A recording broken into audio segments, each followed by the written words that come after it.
Donc, par exemple, tu vas te retrouver dans une montagne perchée, justement dans une région en Chine. Tu peux pas échanger avec les gens parce qu'ils parlent que chinois. T'as un point commun, c'est la religion. Qu'il va te dire Bismillah ar-Rahman ar-Rahim. Tu vois, genre, on est dans la même équipe, tu vois. Mais la Chine musulmane, en fait, tu dis à quel moment je vais me poser et me dire que c'est normal, tu vois. Tout ce qui se passe devant moi, à quel moment je vais commencer à le banaliser. Parce qu'en fait, tout ce qui se passe devant toi, c'est des choses que t'as jamais vues. Et je tombe sur un tout petit paragraphe. San Cristobal de las Casas, des musulmans perchés sur les hauts d'une montagne, tu vois. Je dis, ouais, c'est quoi ce truc de ouf. Et en fait, je me rends compte qu'il y a une communauté musulmane, descendant des Mayas. Donc, on se dit, c'est parti, hein, on va aller là-bas. On se rend compte qu'il y a une ville, une cité fortifiée. En gros, cette ville est responsable de la propagation et de la darwa dans toute l'Afrique de l'Est. C'est une ville qui s'est arrêtée dans le temps. C'est une faille spatio-temporelle. Tout est resté comme c'était il y a 1000 ans. Chers auditeurs, que la paix soit sur vous. Aujourd'hui, on se retrouve pour un nouvel entretien en compagnie de notre frère Zia Ben Nasser. Salam alaikum. Alaikum salam.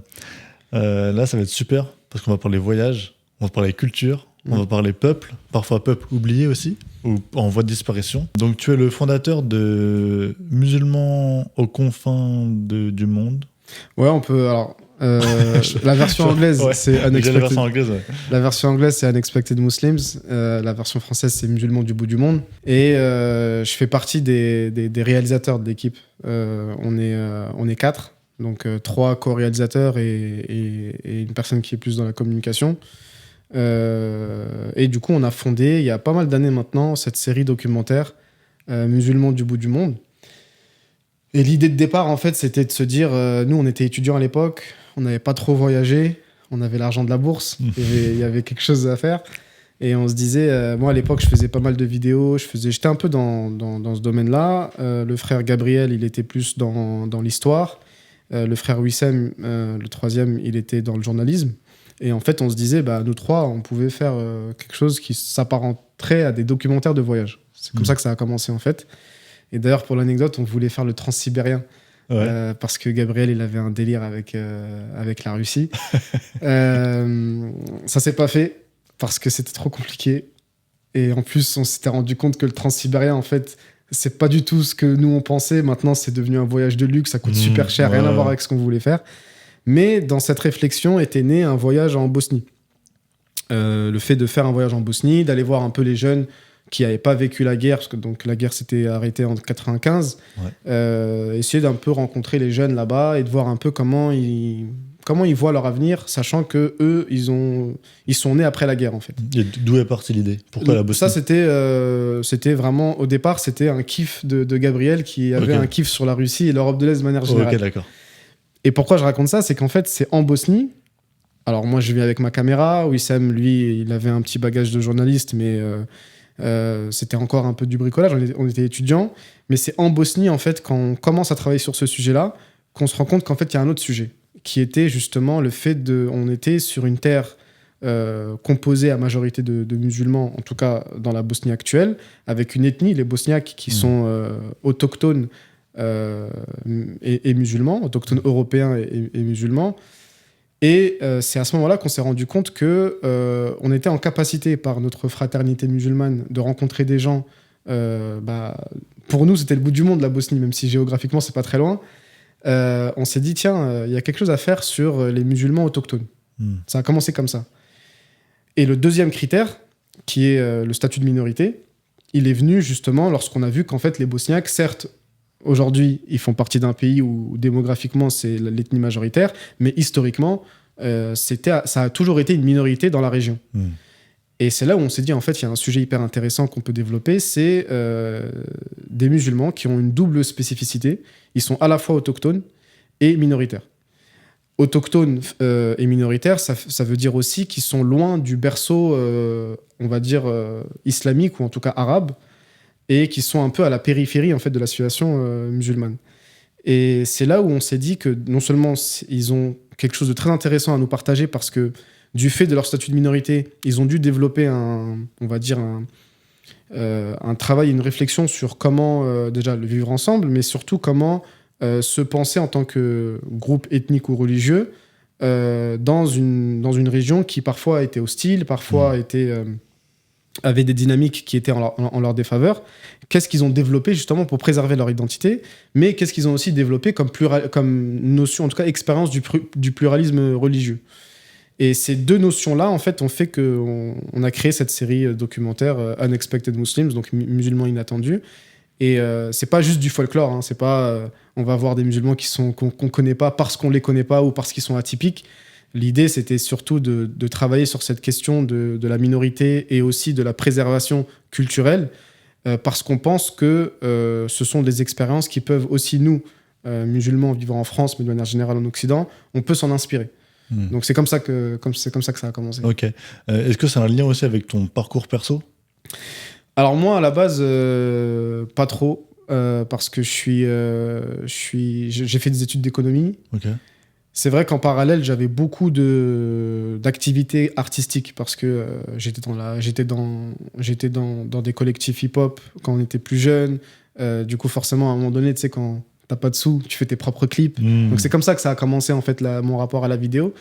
Et peut-être qu'à un moment donné, j'ai voulu faire un peu le parallèle entre mes études, qui étaient certes des études d'économie, mais beaucoup d'économie sociale, et enfin en sciences sociales, et ce que je faisais moi le week-end. Et peut-être que cette jonction a fait que je me suis intéressé au documentaire. Mais c'est vrai que moi, à la base, mon rêve, c'était de pouvoir réaliser des films comme Gladiator. Ok. C'était ça le. C'est le goal. C'était ça le. J'avais regardé Gladiator et je me suis dit, c'est fou, c'est magnifique. Artistiquement magnifique, l'histoire elle est magnifique, et ça te donne envie de t'intéresser à la civilisation romaine. Et je me suis dit, mais en fait, il nous faut des films comme Gladiator pour que les gens, par la beauté de l'œuvre, puissent s'intéresser à des grands personnages de notre civilisation. Ça avait commencé comme ça un peu, moi, comment j'ai mis un pied dans l'audiovisuel. Bon, on n'est pas à Gladiator. Presque. On n'en est pas à Gladiator. Mais justement, on a commencé par les documentaires parce que, financièrement, c'est plus accessible que de réaliser des films d'histoire. Mais dans ton histoire perso, j'ai lu, je crois que tu es parti en Malaisie, non ? Ouais, moi j'ai grandi une partie de ma vie en Malaisie, de 6 ans à 12-13 ans. Donc ça représente pas mal d'années, mais en même temps, je reviens en France à 12-13 ans, donc j'ai quand même, dans ce que j'ai pu faire en France ou grandir, j'ai quand même rattrapé un peu cette parenthèse-là. Ouais. Mais ça marque. Ça marque. Ouais. Ça marque, et surtout, je pense qu'en plus, c'était... Donc, moi, je suis né en 90, donc je suis allé là-bas en 95, 96, j'étais petit. C'était l'époque, en fait, du gros boom en Malaisie, notamment de l'université islamique de Kuala Lumpur, qui avait, en fait... elle avait essayé d'attirer un peu des professeurs du monde entier. Et donc, tu avais un sort de hub de beaucoup de savants, de penseurs du monde entier qui se retrouvaient là-bas. Moi, j'étais trop petit pour comprendre tout ça, mais c'est vrai que j'ai encore des souvenirs où je me retrouvais en fait entouré de toute la communauté musulmane du monde dans un seul endroit. Donc, des Ghanéens, des Bosniaques, des Albanais, des Cambodgiens, des Tatars de Crimée, toutes ces populations-là. En fait, sans le savoir, je les avais côtoyés visuellement. Et c'est vrai que j'ai pas fait le lien tout de suite, 20 ans plus tard, mais sûrement... Il y a sûrement eu un lien avec cette histoire passée, quoi. Parce que moi, je reviens en quartier populaire, comme la majorité des personnes issues de l'immigration.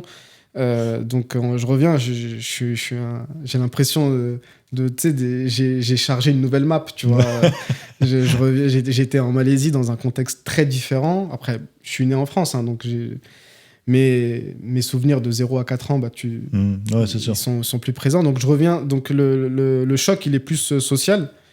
Mais en même temps, en tout cas, moi, je le prends personnellement comme une baraka, comme une ni'ma, parce qu'au final, j'ai eu cette petite parenthèse qui m'a permis, bien longtemps plus tard, de comprendre à quel point ça a engendré une certaine ouverture d'esprit, parce que du coup, tu côtoies des populations du monde entier. Tu te poses moins de questions en fait sur comment tu te places d'un point de vue identitaire, mais en même temps, je reviens dans une réalité qui est dure, mais qui est à la fois essentielle dans la construction de soi, parce que du coup, c'est là où tu te construis, c'est là où tu crées aussi ta propre personnalité bien spécifique, et aussi tu rejoins un peu ton histoire à laquelle tu appartiens, qui est à la base, même s'il y a eu cette parenthèse malaisienne, je reste un enfant d'immigrés et qui est né dans ce contexte social parisien, tu vois. Donc c'est plus social que culturel, le choc. Mais tu vois, dans tes documentaires, enfin dans vos documentaires plutôt, on fait pas de tourisme en fait.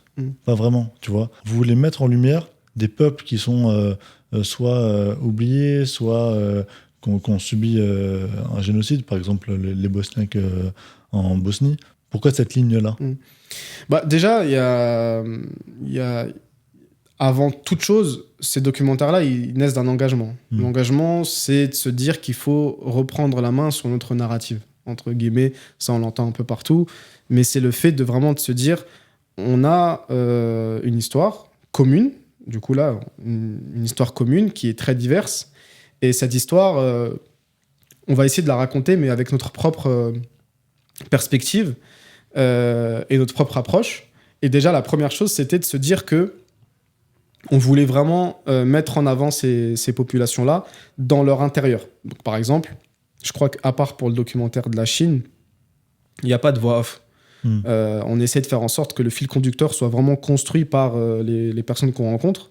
Et ça aussi, c'était un positionnement pour se dire, en fait, si nous, on veut reprendre la main sur notre narrative, bah, même dans notre travail, on doit laisser l'interlocuteur d'être maître de sa narration.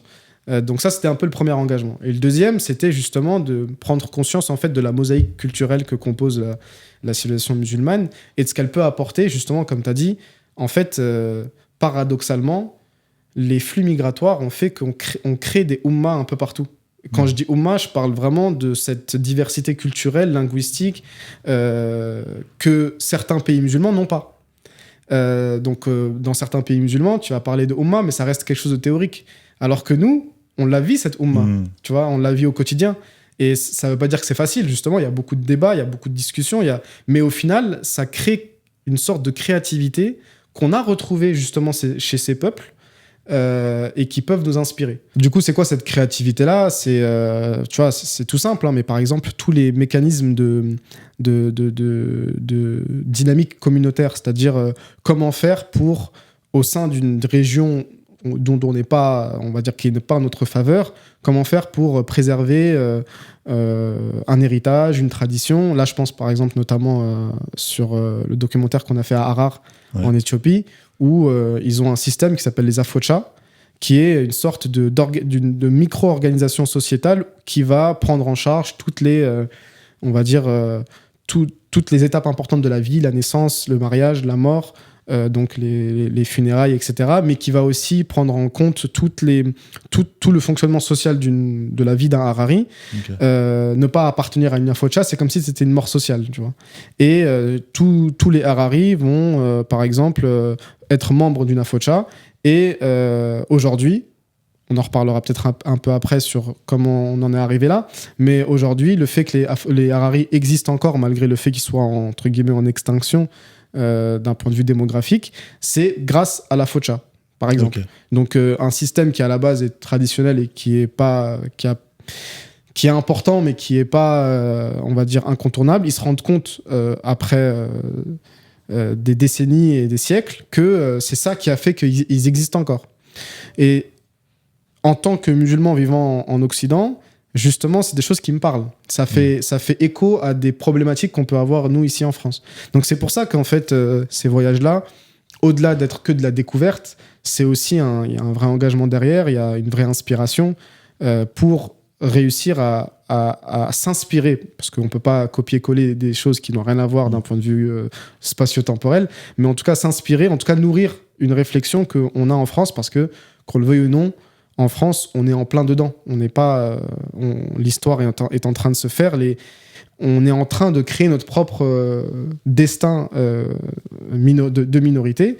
Et là où c'est intéressant avec la France, c'est que nous, on n'est officiellement pas une minorité. Ça n'existe pas, le statut de minorité en France. Bien sûr. Et c'est ça qui rend la chose très intéressante. C'est que, justement, dans tous les pays où on est allé, le statut de minorité est essentiel à la survie de ces minorités, justement. Là où en France, on est dans un système jacobin qui, en tout cas, s'est positionné très différemment sur comment gérer des communautés dans la communauté nationale. Donc tout ça, en fait, on aura l'occasion d'en reparler un petit peu après, mais tout ça a fait que les sujets qui, de prime abord, on a l'impression que c'est de la découverte et d'exploration, tu vois, nature et découverte, en fait, c'est beaucoup plus que nature et découverte. C'est des vrais outils pour comprendre un peu mieux les enjeux qu'on vit ici en France et en Occident de manière générale. Et ensuite, après la Bosnie, vous êtes parti chez les Hui, Ouais. il me semble. Ouais. C'est ça, les Hui en Chine. Ah, on dit Hui. Ouais, Ok, Hui. ouais, c'est le Han. Je sais pas, c'est comme les Han, les Han, les Han. Ah, ok, genre, d'accord, ouais. ok. Chez les Hui en Chine, pourquoi avoir choisi cette destination, Alors ce nous, peuple? comme je te disais, il y a 2 critères, tu vois, c'est il faut qu'il soit minoritaire Ok. et autochtone, natif, non issu de flux migratoire. Et bien sûr, quand on a commencé la série, on voulait qu'il y ait un panorama, donc que les 4 continents soient représentés. Et donc, lorsqu'on s'est intéressé à l'Asie, notamment l'Asie centrale, forcément, on s'est penché sur la Chine. Et là, on a découvert un peuple très, très intéressant, très particulier, qui sont les Hui. Donc, les Hui, c'est l'ethnie majoritaire musulmane en Chine. En Chine, il y a 56 minorités ethniques, dont une dizaine musulmanes. Souvent, on ne s'en rend pas compte. Donc, il y a une dizaine d'ethnies minoritaires musulmanes. On a la minorité ouïghour, qu'on connaît suite à ce qui leur arrive, le génocide qui est en train de se dérouler actuellement. Et les Hui, qui sont, on va dire démographiquement, ils sont à peu près pareils, c'est-à-dire à peu près 10 à 11 millions. Ouais. Alors après, les chiffres sont très différents en fonction de la méthode de calcul, mais en tout cas, on s'accorde à dire qu'ils sont entre 10 et 11 millions. D'autres vont jusqu'à 40 millions. Tout ça, ça dépend de comment on calcule.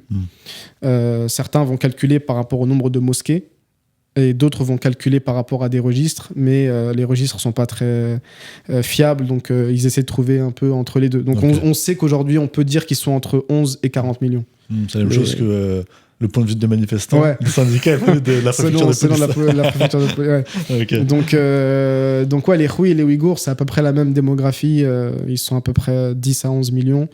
Et pourquoi on s'est intéressé aux Hui, justement, c'est que, bon, déjà, parce qu'on peut pas aller malheureusement, avec ce qui se passe, on pouvait pas faire un documentaire chez les Ouïghours. Ouais. Ça aurait été trop compliqué, voire impossible. Et surtout, nous, ce qui nous intéressait, c'est que dans notre thématique, les Hui, ils sont, même s'ils sont issus d'un brassage ethnique entre Perses, Arabes, Turcs et Han, donc l'ethnie majoritaire en Chine.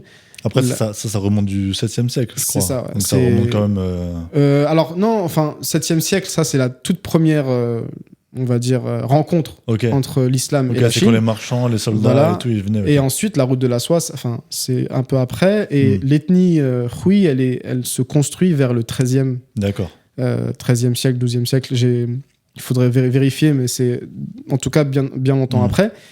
Et d'un point de vue ADN, la composante Han est bien plus présente que les origines, on va dire, turques, arabes, perses. Et ils parlent le mandarin. Ce qui n'est pas le cas des Ouïghours. Ce qui n'est pas le cas des Ouïghours qui ont une langue turkmène. Et en fait, la spécificité des Hui, c'est qu'ils sont partout en Chine. Okay. Ça, c'était une volonté en fait du régime chinois, des différents pouvoirs chinois, de pas les concentrer dans un seul endroit, de peur qu'ils déclarent une sorte d'indépendance. Parce qu'il faut savoir que, vous savez, des pays comme la Chine, c'est des continents. Eux, leur peur, c'est la dislocation de l'empire. Donc, ils ont souvent réparti les ethnies de façon un peu stratégique pour pas qu'il y ait de centre névralgique fort. Bon, bien sûr, les Hui, ils ont ce qu'on appelle des préfectures autonomes Hui, mais de manière générale, c'est une ethnie que tout le monde connaît un peu en Chine, parce que dans toutes les villes, tu vas avoir un quartier Hui, tu vois, qui souvent se construit autour de la mosquée et différents commerces. Et justement, ils sont... alors, avec les différentes personnes avec qui j'ai échangé, notamment des Han, ils sont un peu admirés, parce que ils disent... oui, c'est vrai, on a plein de spécificités culturelles, notamment les Tibétains, les Dogons, les Kazakhs, etc. Mais eux, on les voit pas parce qu'ils sont en périphérie. Alors que les Hui, ils sont vraiment dans les centres urbains, tout en préservant leur identité religieuse. Et du coup, c'est pour ça qu'on s'est intéressé à cette communauté-là. Et on a bien fait parce que ils nous offrent une histoire incroyable, un héritage. Moi, personnellement, la Chine et la Chine musulmane, c'est incroyable. Comme, je veux tout savoir. Non, mais c'est... En fait, ça commence par déjà les mosquées, tu vois, les mosquées, déjà...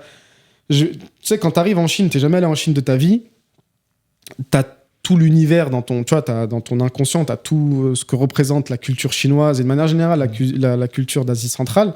Et là, tu vois des mosquées, mais au début, tu te dis que c'est pas des mosquées, tu te dis que c'est des temples bouddhistes, tu vois. Tu te rapproches un peu et tu te rends compte qu'en fait, c'est un mélange, mais c'est pas un mélange dans le sens où on a mis du chocolat en poudre dans du lait. C'est plus subtil que ça. C'est une histoire, en fait, d'une conjugaison entre un héritage islamique et un ancrage culturel chinois. Et ça crée en fait des mosquées qui sont uniques au monde déjà, mais au-delà du fait qu'ils soient uniques au monde, qui sont uniques aussi en Chine, lorsqu'on compare aux temples bouddhistes classiques. Parce qu'on a le tawhid, on a des composantes, on va dire, islamiques qui sont non négociables, on va dire, avec une expression artistique qui est incroyable. Et ça fait des choses déjà visuellement très belles et très riches, parce que souvent les mosquées sont très grandes. Quand je dis la mosquée, je parle on va dire du site, pas forcément de la salle de prière. Donc des énormes jardins, beaucoup de diversité, on va dire, au niveau des arbres, etc., des fruits, et tout ça, c'est en allant à la salle jusqu'à la salle de prière. Des expressions artistiques, que ce soit la calligraphie ou même le travail de la pierre, qui, en fait, t'as jamais vu ça de ta vie. Et la calligraphie, du coup, j'y arrive, la deuxième étape, c'est pareil, la calligraphie musulmane chinoise, c'est une calligraphie qui s'écrit de haut en bas, comme, du coup, la langue chinoise. L'alphabet chinois. Et donc eux, ce qu'ils ont fait, c'est justement, eux, ils lisent de haut en bas. Donc quand ils ont fait de la calligraphie alors la subtilité, c'est qu'ils font jamais ça avec des versets coraniques, parce que lorsque c'est des versets coraniques, ils le font comme dans le Coran, parce qu'ils veulent pas altérer. Mais lorsque c'est soit des prières, soit tout simplement des belles paroles en calligraphie, là, ils vont avoir ce fameux style calligraphique musulman chinois où on va avoir des lettres arabes de haut en bas. Et dans la façon dont c'est écrit, on a l'impression que c'est ni du chinois ni de l'arabe, c'est quelque chose d'unique en fait. Et donc ça crée les fameuses calligraphies musulmanes chinoises qu'on voit de plus en plus aujourd'hui, parce qu'avec tous les flux, même au niveau des opportunités financières qu'il y a entre la France et la Chine, beaucoup de gens vont en Chine et se retrouvent à prier dans une mosquée et à voir ça. Mais c'est vrai que pendant très longtemps, c'était resté vraiment on va dire un joyau un peu caché, quoi. Et après, ça c'était deux exemples visuels, mais t'as aussi le tajwid, donc la façon dont ils récitent. Encore une fois, si tu fais pas trop attention, t'as l'impression que c'est des chants que tu connais pas, quoi. C'est pas dans ce que toi tu sais de la façon dont on lit le Coran, et en fait quand tu prêtes un peu plus une oreille, tu dis attends, je comprends ce qu'il dit. Et bon, ça je peux pas le décrire parce que c'est sonore, mais c'est magnifique. Et après bien sûr la nourriture et alors c'est intéressant, c'est que les Hui sont connus pour avoir de grosses restrictions d'hygiène, du fait de l'oudou pour la prière, mais aussi de la façon dont ils préparent les plats. Et donc c'est marrant parce que les Han qui vivent avec les Hui, ils aiment bien aller dans les restaurants Hui parce qu'ils savent que c'est propre là-bas. D'accord. Et du coup, ils sont aussi connus pour être un petit peu les boss de la food. C'est les boss de la food là-bas. Et donc, en termes de diversité culinaire, j'ai jamais vu ça. Et en fait, plus les jours passent et plus tu découvres toujours des nouvelles choses, et tu te dis, mais en fait, c'est infini, ce patrimoine-là, qui est en fait le mien. Enfin, quand je dis le mien, je me l'accapare pas, mais justement, dans une réflexion de Oumma, ils ont fait contribuer la Oumma de cette façon-là. Et donc, quelque part, c'est un héritage que je dois connaître. C'est un héritage que c'est un bout de ma civilisation, en fait. Parce que c'est ça qui est beau avec ce qu'on appelle la civilisation musulmane, c'est une unité dans la diversité. Et cette diversité, en fait, qu'est-ce que ça veut dire ? Qu'est-ce que c'est ? Est-ce que c'est juste des belles paroles, ou est-ce que vraiment y a une vraie explication derrière ? Et donc le fait, encore une fois, c'est pas que de la découverte. Quand on voit la capacité qu'a eu ce peuple et d'autres peuples à créer, en fait, artistiquement, si on parle de mosquée, mais on peut aller beaucoup plus loin dans cette création, des choses qui leur est uniques, mais qui rejoignent une unicité plus large. Il y a beaucoup de choses, en fait. Il y a beaucoup de choses dans lesquelles on peut méditer sur cet équilibre entre unicité et diversité. Et moi, j'aime beaucoup dire que lorsqu'en tout cas, on rencontre ces gens-là. Et encore une fois, ça se fait beaucoup dans une sorte de fraternité musulmane, parce qu'en fait, quand tu voyages dans ce contexte-là, que tu dis que tu t'intéresses à eux parce que toi aussi, t'es musulman, tu as envie de découvrir d'autres musulmans qui vivent différemment, etc. Forcément, il y a une fraternité musulmane qui se crée. Et en fait, il y a beaucoup de choses qui... Enfin, tu vis une fraternité que tu connais en théorie. Donc, par exemple, tu vas te retrouver dans une montagne perchée, justement dans une région en Chine un peu perchée. Tu te retrouves dans une mosquée qui sort de nulle part. Tu peux pas échanger avec les gens parce qu'ils parlent que chinois, mais tu as un point commun, c'est la religion. Donc tu as certains codes. Voilà, et donc il va te dire Bismillah ar-Rahman ar-Rahim, tu vois, genre on est dans la même équipe, tu vois. Et du coup, ça crée un lien où là, on va échanger sur des choses dont on est très différents. Donc en fait, toute cette expérience-là, elle a permis, en tout cas moi en tant que personne, elle m'a permis de mieux situer comment je me définis culturellement, religieusement, quelle est la limite et quel est le début de ce qui est de la croyance et de ce qui est de la culture, pourquoi les deux ne sont pas des antagonistes, pourquoi au contraire, lorsque chaque chose est bien mise à sa place, elle se renforce, etc. etc. Donc, encore une fois, nature et découverte à la base, mais au final, ça change une vie, en fait. C'est vraiment des expériences qui sont incroyables, c'est inoubliable. Ouais, moi je te dis la vérité. Hein. À la base, et ça reste une initiative associative, on fait ça à côté. On n'a jamais réussi à en vivre. Peut-être que c'est une bonne chose aussi. Mais c'est vrai que ça a changé ma vie, ça a changé la façon dont je conçois énormément de choses. Ces rencontres-là. Parce que c'est... En fait, moi, il y a un verset que souvent, lorsqu'on parle de diversité et de tolérance, on parle souvent du verset qui dit que Dieu nous a fait de peuples, on va dire, différents pour qu'on s'entreconnaisse, etc., pour qu'on partage. Il y a un autre verset qui m'a beaucoup marqué, c'est dans Surat al-Rum, le verset 22. C'est le verset juste après celui où on parle de l'affection entre l'homme et la femme. Donc on était déjà on est déjà dans un chapitre, on va dire, où on parle de diversité. Là, on parlait de diversité de genre. Et le verset 22, du coup, il parle des miséricordes de Dieu. Et tu sais, souvent, quand on parle dans le Coran, souvent, lorsque Dieu il parle de sa miséricorde, il parle souvent de l'alternance des jours et de la nuit, des cieux et de la terre. Et là, sur ce verset, il parle de la différence de nos idiomes et de nos langues. Et les idiomes, c'est nos expressions. Pardon, de la diversité de nos idiomes et de nos couleurs. Pardon. Parce que justement, idiome, c'est langue et couleur. Et ça m'avait... Justement, j'avais lu ce verset quand j'étais justement j'étais en plein dans un des voyages. Et je me disais, subhanallah, c'est pas juste une parole pour faire joli de dire que la diversité, c'est cool. Non, Dieu va interpeller la diversité de nos idiomes et de nos couleurs au même titre qu'il nous interpelle pour nous parler des cieux et de la terre. Donc c'est quelque chose de beaucoup plus profond que ça. Cette capacité à célébrer en fait nos différences dans une unité morale, c'est quelque chose de très subtil mais qui est très inspirant à la fois.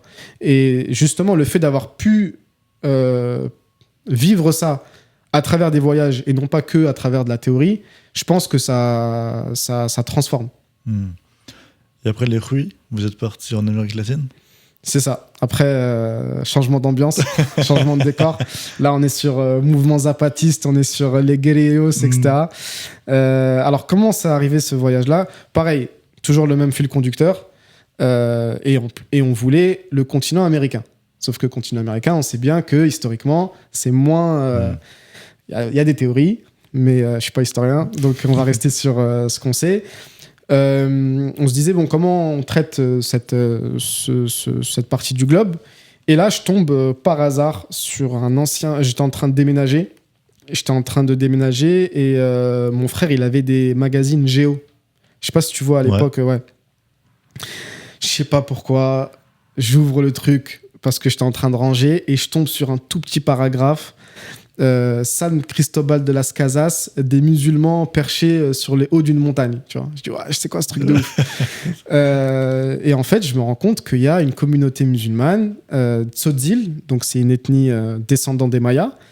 Ils sont pas tous musulmans, mais il y a eu quelque chose qui s'est passé dans les années 90 qui ont fait que on a une communauté musulmane dans la périphérie de San Cristobal de las Casas, dans le sud du Mexique, dans la région du Chiapas, qui est à la frontière du Guatemala. Je me dis... c'est vraiment une niche, quoi. Je dis, attends, c'est un truc de fou, ça. donc on se dit, bah, c'est parti, hein, on va aller là-bas. On va aller là-bas. Alors, comment on fait, nous, pour aller là-bas? Parce que... Moi, ce que je vais te demander, au niveau logistique, est-ce que vous prenez des contacts sur place avant d'y aller ou est-ce que vous y allez en mode Alors, du feeling? coup, plus les années passaient, plus on essayait de s'organiser un peu mieux. Ok. Parce qu'on faisait vraiment n'importe quoi au départ. Hein. En Bosnie, t'es là... T'as le choix entre recharger ta batterie ou aller te balader parce que t'as kiffé la ville. Et souvent, tu choisis de te balader parce que t'as kiffé la ville alors que t'es pas là pour ça à la base, tu vois. Donc, au début, c'est pour ça que je te dis que vraiment, ça s'est fait de manière très, très naturelle. Mais forcément, avec les années, on prend de l'expérience. On se rend compte aussi de ce qu'on fait. Parce qu'au début, on se rend pas compte, en fait, de ce qu'on fait. Là, on se rend compte un peu plus de ce qu'on fait.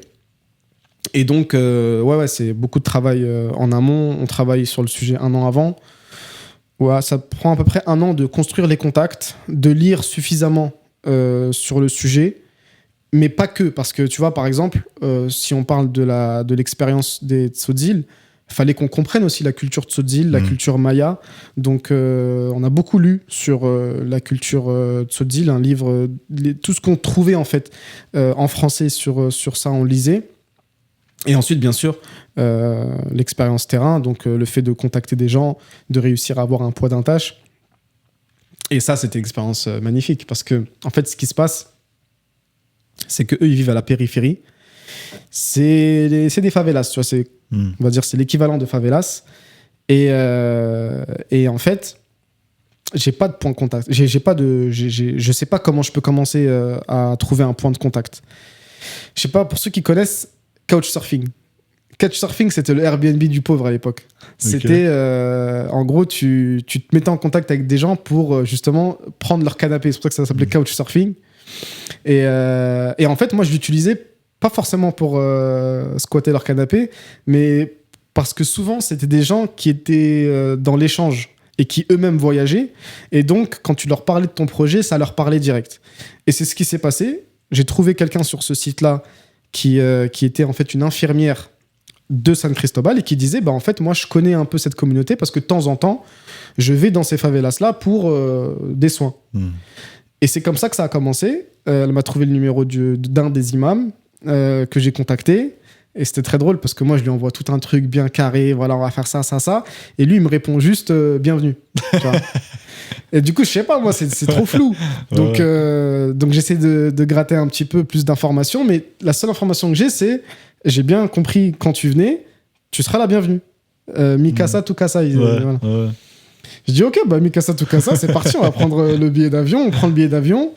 Et le mec, il vient, en fait. Le mec, il vient nous chercher quand on arrive à San Cristobal. Et on vit chez lui pendant 2-3 semaines. Et pour te dire, hein, on vit chez lui pendant 3 semaines. Tu sais, quand tu vas chez quelqu'un, tu sais pas trop comment ça se passe, la géographie de l'appartement, tu vois. Tu sais pas d'un coup, il y a combien de chambres, tu sais pas. Tu apprends ça avec le temps. Subhanallah, eux, au début, ils nous disent, voilà, ça c'est votre chambre, posez-vous là. Et c'est qu'au bout de 5-6 jours qu'en fait, je me suis rendu compte qu'en fait, il y avait que 2 chambres. Il y avait que 2 chambres et qu'en fait il avait mis tous ses enfants dans sa chambre. D'accord. Pour nous laisser la chambre libre, tu vois. Et tu vois, cette anecdote, ça symbolise en fait cette population. C'est-à-dire que d'une simplicité incroyable, mais d'une profondeur dans le non-dit qui est aussi vraiment sujet à méditation. Parce que je vais donner une autre anecdote, par exemple. Je ne vais pas refaire toute l'histoire de comment ils sont devenus musulmans, mais en gros, ils ont une conversion qui est un peu atypique par rapport à ce qu'on connaît des conversions aujourd'hui, où c'est plutôt un cheminement individuel, spirituel. Eux, il y a eu la révolution zapatiste, pour ceux qui connaissent. C'était dans les années 90. Gros trouble dans le sud du Mexique par rapport aux ce qu'ils appellent les indígenas, les indigènes, qui avaient peu de droits, peu de ressources, qui se révoltent en fait contre l'État mexicain. À leur tête, le commandant Marcos. Donc, pour ceux qui savent, c'est celui qui était sur son cheval avec la pipe et qui faisait penser beaucoup à Che Guevara. Il avait une cagoule, une pipe et cheval, commandant des Marcos. Et lui, en fait, il mène une révolution. Et San Cristobal et le Chiapas, c'était vraiment le cœur de cette révolution-là. À ce moment-là, il y a une histoire parallèle qui est une confrérie en Espagne, musulmane, qui, elle, son engagement, c'est d'essayer de expliquer à des différents mouvements révolutionnaires que cette justice sociale dont qu'ils cherchent, l'islam peut produire cette justice qu'ils recherchent, mais dans un cadre de transcendance divine. Et donc, à ce moment-là, ils envoient des émissaires au Mexique. L'émissaire, il va voir le commandant Marcos, il lui fait la da'wa, et le commandant Marcos lui dit « Mais t'es un malade, moi je suis marxiste-léniniste, la religion c'est l'opium du peuple. » Donc il repart bredouille, et en marchant comme ça dans ce qu'ils appellent le mercado, tu vois, le marché, il rencontre en fait ce qu'il a pu apprendre par la suite, des chefs de village, des chefs de tribus, des chefs de famille, à qui il prêche l'islam. Il y en a 2 qui se convertissent, sauf que vu que c'est des systèmes de conversion communautaires, quand le père de famille choisit une voie, toute la famille suit. Ouais. Et en fait, ce qui se passe, c'est que tu as 4 grands chefs de famille qui se convertissent, qui étaient issus des révolutionnaires zapatistes, et qui créent, en fait, entre guillemets, du jour au lendemain, une communauté de 600-700 tzotzil musulmans vivant à la périphérie de San Cristobal. Et en fait, quand tu creuses un peu, c'était déjà des marginaux parce qu'ils s'étaient convertis à l'évangélisme avant l'islam. Eux, à la base, dans les villages tzotzil, les villages traditionnels, c'est un syncrétisme entre le catholicisme et les religions ancestrales. Et quand ils se sont convertis, quand ce groupe-là s'est converti à l'évangélisme, ils ont été excommuniés de leur village. Et c'est pour ça qu'ils se retrouvent à la périphérie de San Cristobal. Et c'est pour ça que c'était les premiers dans cette révolution-là, parce que justement, c'était déjà des marginaux chez les marginaux. Et moi, je pose une question très mathématique, très opportuniste. Je demande à un des chefs du village, je lui dis... vous avez tout perdu en vous convertissant à l'évangélisme, vous avez perdu vos terres, vous avez dû venir dans la périphérie de San Cristobal, sachant que vous étiez agriculteur, et qu'un agriculteur qui perd sa terre, il perd tout. Donc, c'est des vendeurs ambulants, ils repartent vraiment de zéro, quoi. Et j'ai dit, comment expliquer que quelques décennies plus tard, vous convertissez à l'islam? Et donc, je lui pose la question. Et il me dit, j'ai pas compris ta question. Bon, il y avait un traducteur, donc je me dis peut-être que j'ai pas été... Donc je dis au traducteur, j'essaie de reformuler ma question, et le traducteur, il repose la question, et là, il me dit, non, mais j'ai bien compris ce que tu me demandes, mais j'ai pas compris ta question. Moi, en tout cas, mon cheminement, c'est de trouver le Dieu unique. Et en fait, encore une fois, c'est une population avec des mots très simples, mais tout ce qu'elle m'a renvoyé, c'était... encore une fois, sujet à méditation, parce que moi, ma question, en fait, elle était justement dans un calcul. T'as perdu ça, qu'est-ce que tu vas gagner, qu'est-ce que tu vas perdre? Et lui, sa seule réponse, c'était, nous sommes sur la voie du Dieu unique. En gros, je comprends pas ta question. Et dans ce je comprends pas ta question, bah, ça a remis beaucoup de choses en place. Et ce voyage, ça a été que des épisodes comme ça, de simplicité, mais qui, en fait, c'est nous qui cherchons les choses compliquées, alors qu'en fait, parfois, pas tout le temps, hein, mais parfois, et notamment lorsqu'on parle de transcendance, en fait, on touche à une certaine pureté. Et cette pureté, elle est simple, en fait. Et ce voyage-là, il était incroyable. Parce que favelas, on débarque en ville dans des DMX, là, des 4x4. On a l'impression d'être plus des favelas que les gens de la ville. Enfin bref, c'était assez atypique. Et du coup, c'était notre 3e documentaire, Somos Musulmanes. Et c'est à ce moment-là, parce qu'on ne le savait pas à l'époque, mais à ce moment-là, en fait, on se rend compte qu'on est les premiers à avoir réalisé un documentaire long sur leur histoire. Okay. Il y avait Vice qui avait fait un truc de 10 minutes, il y avait BBC qui avait fait un truc de 10 minutes, mais un documentaire de vraiment long, etc., sur toute leur histoire, on était les premiers. Et donc, c'est à ce moment-là, en fait, que on commence à enfin, cette initiative commence à mieux se connaître, et notamment aux États-Unis, parce qu'il y a une grosse communauté hispanique. Et donc, quand ils apprennent qu'il y a des Tzotzil descendants de Mayas musulmans, eux qui sont... là, ça crée beaucoup d'engouement, et on participe à des festivals, on fait des projections là-bas. Mais mine de rien, en France aussi, le sujet, il a beaucoup intéressé, et on a pu faire notre première tournée projection débat, où là, on se prenait un peu pour des... tu sais, on prend un...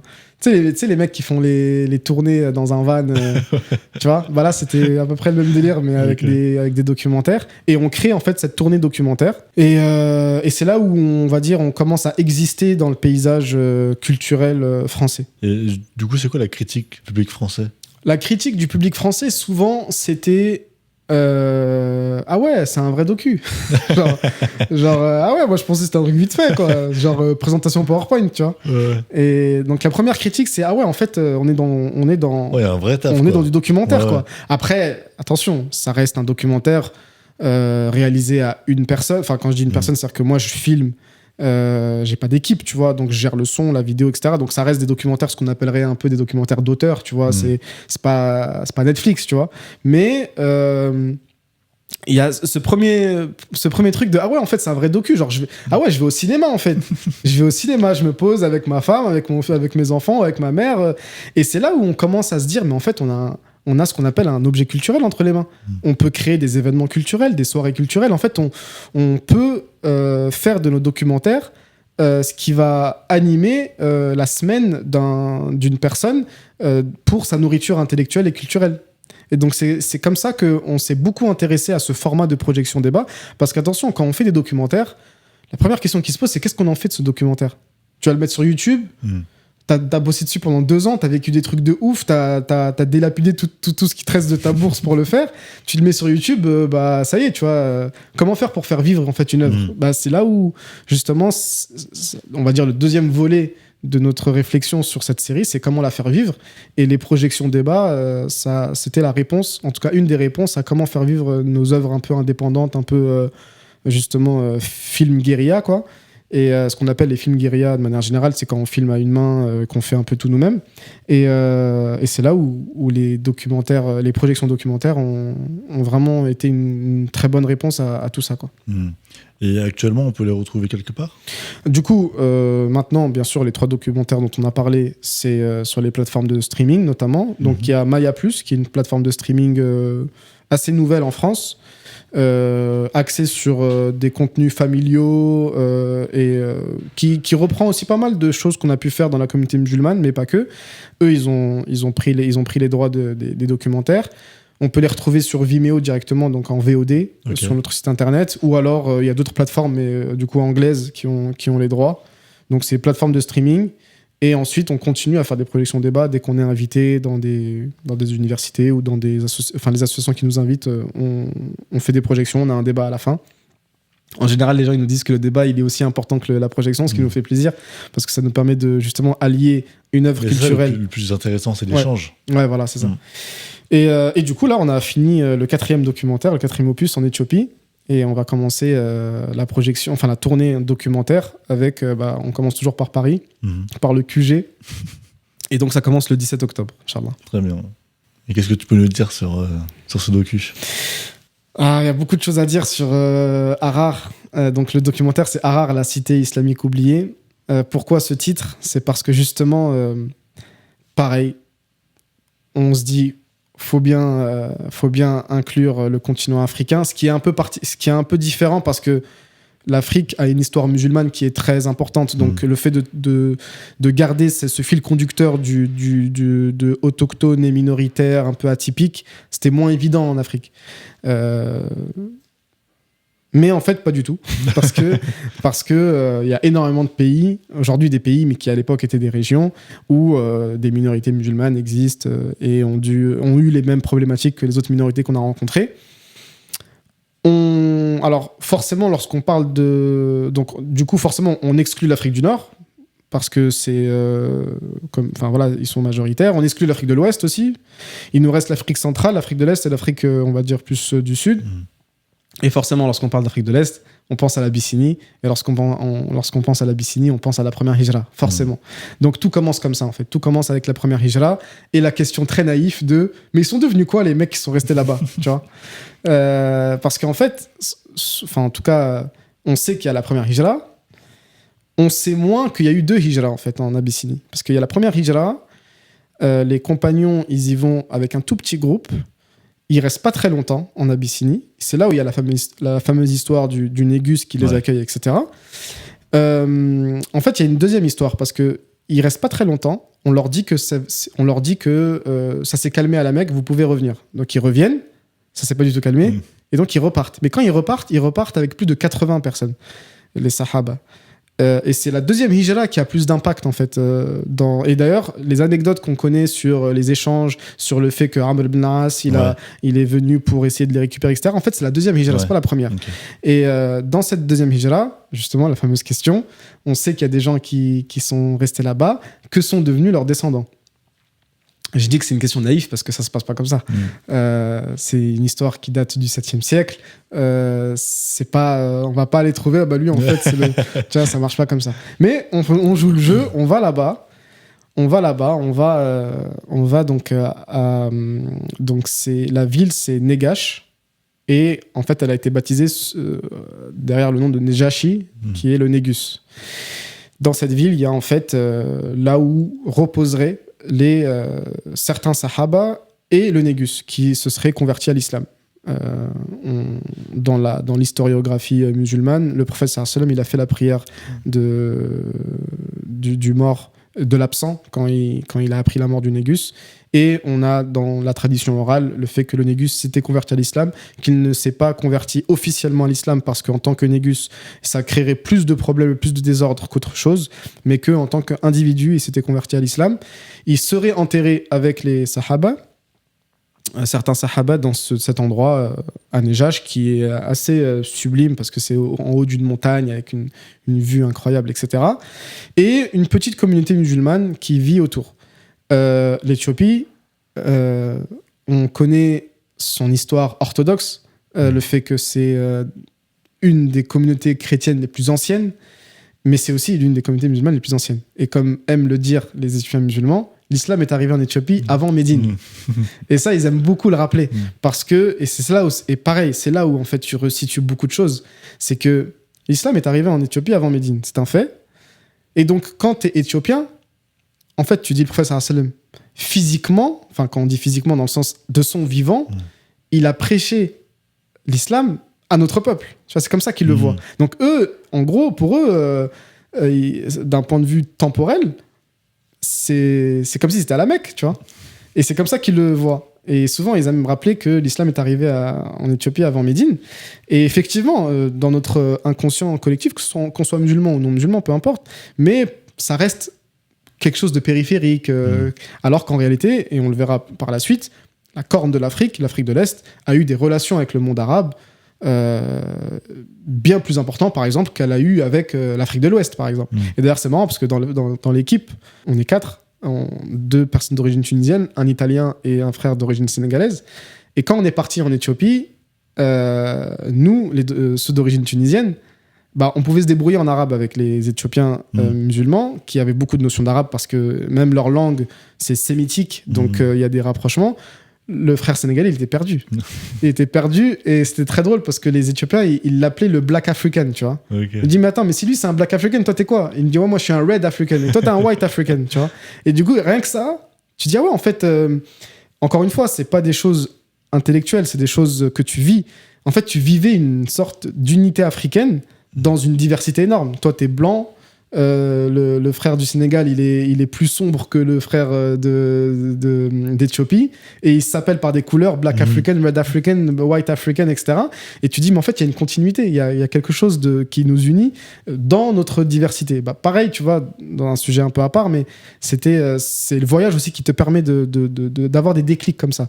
Bref, pour revenir à Harar, parce que du coup, Harar n'a rien à voir avec Negash, et en étudiant l'histoire de l'Abyssinie, en étudiant en fait tout ce qui s'est passé, on se rend compte que il y a une ville, une cité fortifiée, qui est très très loin géographiquement de Negash, qui est à plus de 1600 km vers le sud, qui est plus proche de la Somalie, mais qui avait une position stratégique de par le fait qu'elle n'était pas loin du port de Zeila, qui était l'un des ports où il y aurait eu des échanges entre ce port et le Moyen-Orient.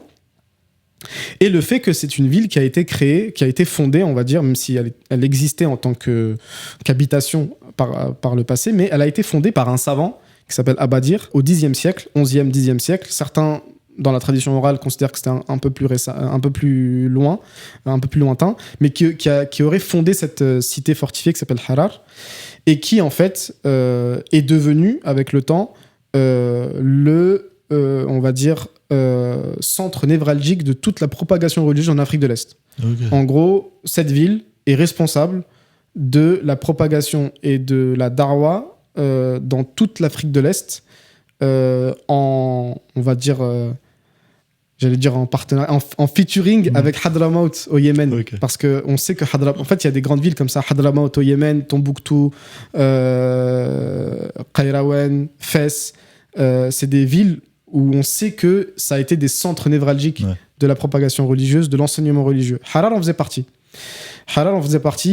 Ça a été un centre névralgique. Les savants gravitaient autour de cette ville, et aussi les Hararis étaient connus pour sortir de la ville pour faire la darwa et parfois ne jamais revenir. Donc en fait, on retrouve un peu partout en Éthiopie des villes ou des familles descendants des Hararis, et en général, vu que c'était souvent des savants, c'était un peu l'élite intellectuelle.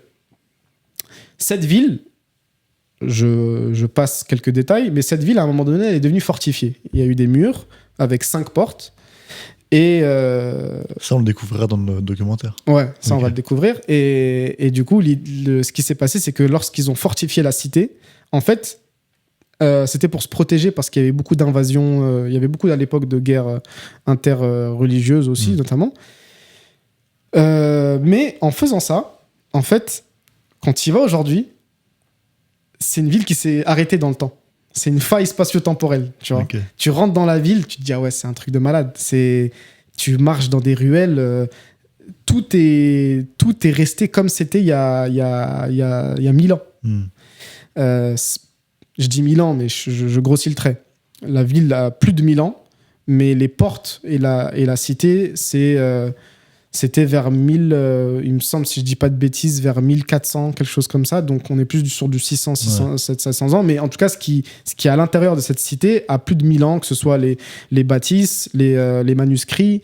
Donc ils ont retrouvé des manuscrits qui datent d'il y a 800, 700 ans, des mosquées qui datent d'il y a 800, 900, 1000 ans, des pièces qui datent de même avant.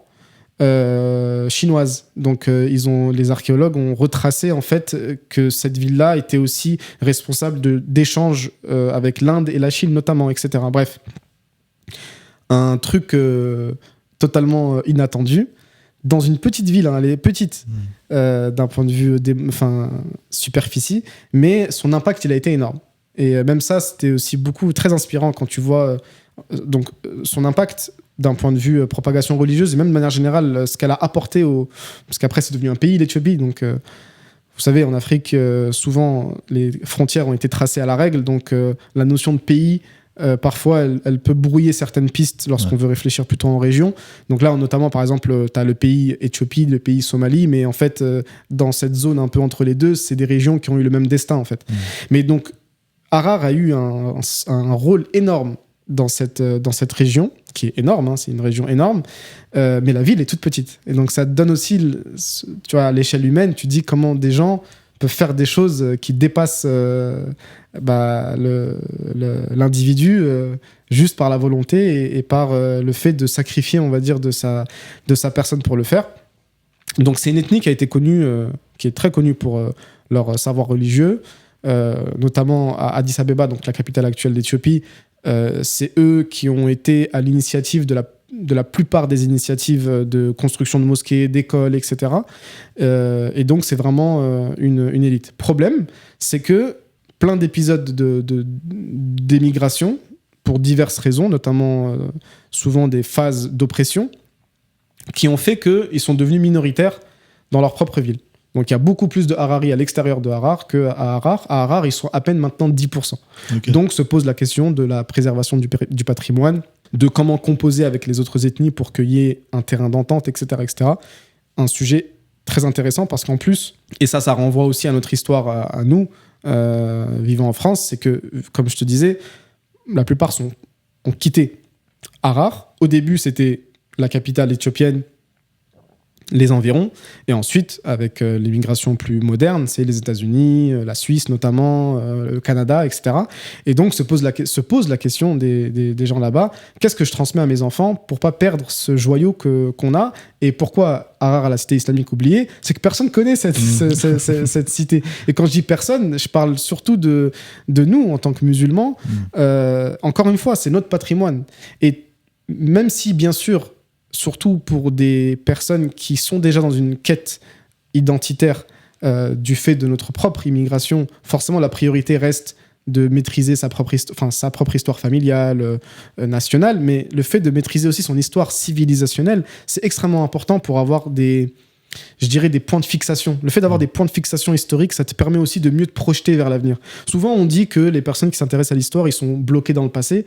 Moi, je pense qu'au contraire, le fait d'avoir des points de fixation, en fait, ça te permet de te projeter encore plus vers l'avenir parce que tu as des repères.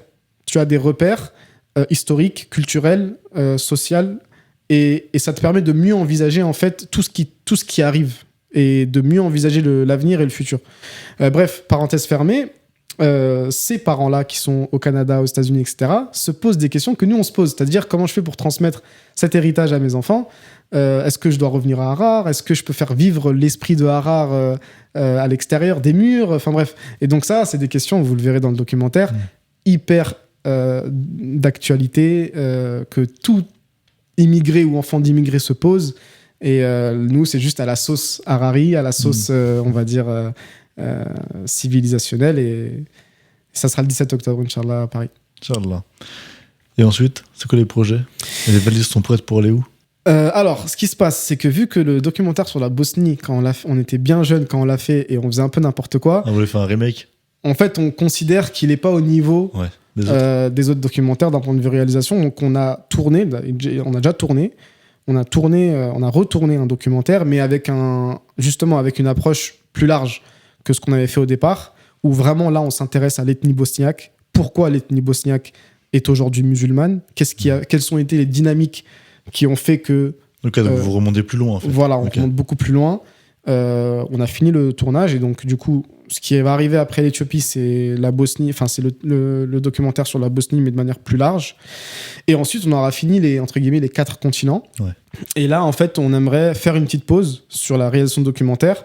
Déjà parce que j'ai d'autres sujets que j'aimerais traiter. Parce qu'à la base, on était naïfs. On pensait qu'on allait faire un documentaire par an. Ça a commencé en 2012. Ouais. Tu vois ou pas ? Donc, on est en retard. On va dire qu'on est en retard. Donc, j'ai plein de documentaires que j'aimerais faire qui rentrent pas trop dans cette histoire-là. Mais du coup, on voudrait aussi créer à travers ce concept on va dire, des musulmans du bout du monde, pas mal d'événements en France pour justement célébrer la diversité, mais avec cette approche-là.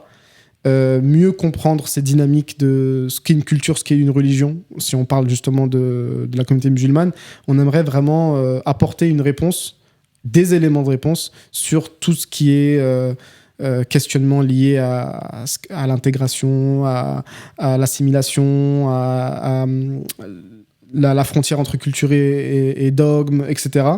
Et bien sûr, ce que c'est vraiment... qu'est-ce que la diversité en islam ? Enfin bref, qu'est-ce qu'une Oumma ? Qu'est-ce que ça veut dire une Oumma ? Et je pense que ces documentaires-là s'y prêtent beaucoup. Donc, on va essayer de créer des événements où, à travers cet itinéraire documentaire, on va pouvoir parler de toutes ces questions-là. Donc, c'est ça, en fait. Ça sera des hors-séries, en fait. Non, ça sera plutôt sous le format d'événements. Okay. Tu vois, ça sera des événements sur 2-3 jours, un peu des festivals, tu vois, des sortes de festivals. Un peu comme à l'époque, il y avait le Bourget, là, il y a le Festiculture, etc. Bah, ça serait beaucoup plus axé sur la culture. moins sur le commerce, quoi, avec un gros point d'intention sur la culture cinématographique et de manière générale la culture audiovisuelle.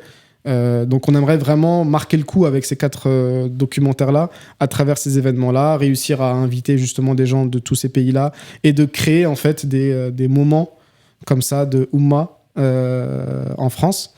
Donc ça, c'est la suite. C'est la suite de ce projet.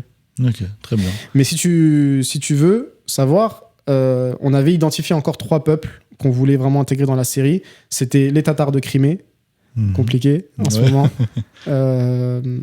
Les Chams du Cambodge. Ouais. Parce que justement, l'Asie, c'est trop grand. L'Asie, on peut pas y aller qu'une fois en Asie. C'est sûr. Donc, Asie centrale, Asie du Sud-Est, le Cambodge. Et là, c'est une ethnie qui me tenait à cœur parce que je m'étais beaucoup intéressé à leur histoire. C'est les Kashis du Tibet. Donc, c'est des musulmans tibétains. Ça, c'est une minorité dans la minorité. Et donc, ouais, c'est une minorité dans la minorité. C'est-à-dire, ils ont... Bref, ils ont un destin très, très particulier parce qu'ils sont à la fois dans l'engrenage qu'il y a eu entre le gouvernement chinois et les Tibétains bouddhistes. Eux-mêmes, au sein du Tibet, c'est une minorité religieuse. Le gouvernement chinois a essayé de créer une immigration hui là-bas. Mais comment faire pour se dire... Enfin, on est musulmans, mais on n'est pas hui, on est kashi. Enfin bref, plus c'est chaotique, plus c'est intéressant. Donc c'est super intéressant, les kashis du Tibet. Pareil, très compliqué de faire ça au Tibet. Donc l'idée, c'était d'aller les rencontrer au Népal. Parce que beaucoup ont immigré au Népal. Et donc voilà, c'est ça à peu près les next steps. Ok, très bien. Dia, merci beaucoup. Je t'en prie. Une heure d'entretien. Ah ouais, quand même. Fascinant, c'est parfait. C'est fascinant. Moi, tout ce qui est voyage, je fonce. Tu kiffes. Faire un voyage, je kiffe. Mais paradoxalement, j'ai fait aucun pays dans lequel vous avez été. Mexique, j'ai pas fait. D'accord. J'ai fait la Bosnie, mais c'est une incursion furtive parce que j'ai fait le Monténégro, donc je suis parti à Mostar. Et j'ai pas pu faire ça à Sarajevo, dommage. Mais la Chine, pareil. La Chine, je kifferais y aller. Parce que j'ai vraiment l'image, de la Chine impériale, la cité interdite. Ouais. Tu vois, j'ai cet imaginaire-là. Non, franchement, moi, de tous ces pays-là, celui que enfin, ils m'ont tous marqué. Hein. Et en plus, encore une fois, on aimerait bien aussi mettre un point d'attention sur le fait que visiter des pays, c'est pas le parc Astérix, tu vois. C'est pas très utile de dire je préfère lui, je préfère. Pour moi, c'est des expériences qui sont différentes. Ça touche quelque chose de différent en toi. Le hasard peut-être a fait que chaque pays qu'on a visité, c'est des destins qui sont très différents. La Bosnie, c'est suite à un génocide. La Chine, c'est une minorité qui vit des choses très compliquées aujourd'hui, mais qui a un héritage incroyable. Le Mexique, c'est une révolution marxiste qui après engendre un peuple totalement atypique. L'Éthiopie, c'est un patrimoine perdu. Enfin, tu vois, chacun, il a une approche différente, et il te touche de manière différente. Mais c'est vrai que parmi tous ces pays, la Chine, Chine musulmane, c'est quelque chose. Et d'ailleurs, justement, on aimerait bien créer des parcours pour que les gens puissent découvrir cette facette de la Chine. Parce qu'en fait, aujourd'hui, la Chine, tout le monde va en Chine. C'est super facile maintenant avec le visa. Il n'y a plus de visa. Donc, beaucoup de gens vont en Chine. Mais c'est vrai que la Chine musulmane, c'est incroyable. Mais vraiment, après, c'est vrai qu'on n'y va pas pour ça. Voilà, on n'y va pas pour ça. Et souvent, on va avoir un bout de ça parce que, comme je t'ai dit, on va prier dans une mosquée, on se retrouve dans... Mais la Chine musulmane, moi, j'ai eu l'occasion d'y retourner pour un autre projet il y a 1 an, dans le Yunnan, donc une autre province où j'étais pas allé la première fois. Mais en fait, tu dis à quel moment je vais me poser et me dire que c'est normal, tu vois, tout ce qui se passe devant moi, à quel moment je vais commencer à le banaliser, parce qu'en fait, tout ce qui se passe devant toi, c'est des choses que tu n'as jamais vues, ça te sort totalement de ce que tu pourrais imaginer, en fait. Et vraiment, hein, pour tous ceux qui peuvent aller en Chine, découvrir la Chine musulmane, c'est incroyable. Très bien. Le message est reçu. Dia, merci beaucoup. Je t'en prie. D'avoir été présent avec nous.